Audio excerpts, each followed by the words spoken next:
Bom, pessoal, o teorema anterior ele pode ser estendido para o R3 também. Vamos ver como funciona para o R3.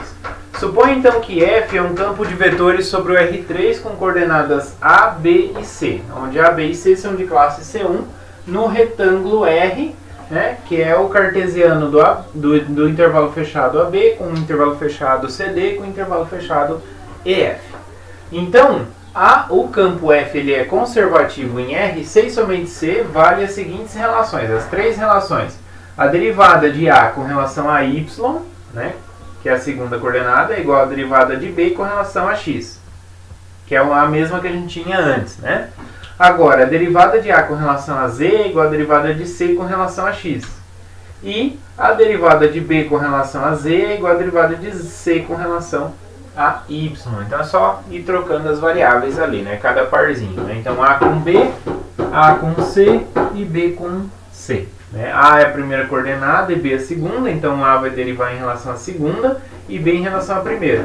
Aqui A é a primeira e C é a terceira, então A vai derivar com relação à terceira variável e C com relação à primeira. Aqui B é a segunda função coordenada e C é a terceira, então B vai derivar com relação à terceira variável e C com relação à segunda.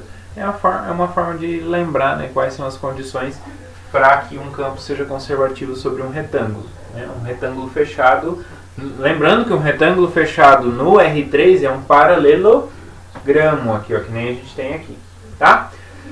Aí a gente tem algumas observações. Primeiro, a prova é parecida com a do teorema anterior, sendo a função potencial, que é a que a gente tem que descobrir, a f, de tal forma que a derivada, o gradiente da f dê o campo f, ela é obtida integrando f sobre uma poligonal. Então, primeiro a gente anda na direção do x, né, que é esse primeiro pedacinho aqui, ó, pequeno, anda em direção ao x, depois em direção ao y, depois em direção ao z, né, para ficar só com relação a cada uma das variáveis, fica mais fácil de calcular essa integral. Então, eu posso ligar o ponto x0, y0, z0 fixo a qualquer ponto x, y, z do retângulo, né, desse paralelogramo, fazendo essa poligonal, tá bom? Então aí uma vai ser em relação a A, outra B e outra C, como a gente fez na demonstração do teorema anterior, tá? E o segundo item diz o seguinte, que o teorema acima, esse aqui, ele ainda continua válido em vez de paralelogramos, a gente considerar um domínio que seja simplesmente conexo, né? O que é simplesmente conexo? É que ela não tenha buracos, né? Mas aí aqui no R3 vai ser um pouco mais complicado de observar que ele não tenha buracos. Por quê? Lá no caso plano, não ter buracos ficou claro, né? Mas agora a gente não pode só simplesmente falar que não tem buracos. É que qualquer curva fechada tem que ser deformada, pode ser deformada continuamente dentro do conjunto a um ponto, ok? Aqui a gente vai ter, a gente pode ter conjuntos que sejam simplesmente conexos que tenham buracos. Então pensa numa bola, né? Numa bola que é a esfera unida com o seu interior e tira o centro. Então eu estou tirando um ponto da minha bola, né, da minha esfera. O que vai acontecer quando a gente tira esse ponto? Ele vai ser simplesmente conexo? Vai. Porque por exemplo, vamos pensar em qualquer círculo que contenha, né, que tenha a origem em seu interior, ele pode ser deformado a um ponto, mas não vai precisar ser deformado ao ponto da origem. Ele pode ser deformado, né, pode ser entortado e deformado num ponto fora dessa origem, porque agora a gente tem três dimensões, né? Eu não preciso deformar naquele ponto mesmo, a gente pode deformar em um ponto fora daquele ponto, né? Desde que esteja dentro da minha esfera, tá? Agora, se eu pegar uma esfera e tirar um diâmetro, aí já não.